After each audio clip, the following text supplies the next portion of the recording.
আল্লাহ রাব্বুল আলামিনই প্রথম, আল্লাহ পাকই শেষ। আল্লাহ পাক প্রকাশ্য, আল্লাহ পাক গোপন। ওয়া হুয়া বিকুল্লি শাইইন আলিম। আল্লাহ পাক বলছেন তিনি প্রত্যেকটা বিষয় সম্পর্কে জ্ঞানী। সূরা হাদীদ আয়াত নাম্বার 3। তো আমরা বুঝতে পারছি যখন কোনো কিছু ছিল না তখন আল্লাহ রাব্বুল আলামিন ছিলেন, আবার যখন কিছু থাকবে না তখন আল্লাহ পাক থাকবেন।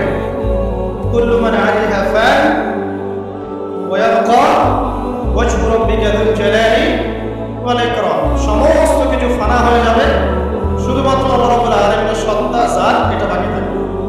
তার মানে আল্লাহ পাকের শুরু, আল্লাহ পাকের শেষ।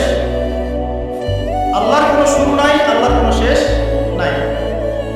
এখন কেউ যদি প্রশ্ন করে যে আল্লাহ সব কিছু সৃষ্টি করেছেন, তাহলে আল্লাহকে কে সৃষ্টি করবো? নাউজুবিল্লাহ। তখন আমরা বলবো যদি কেউ আল্লাহকে সৃষ্টি করতো তাহলে তো সেই সৃষ্টিকর্তা হয়ে যেত, তাই নয় কি?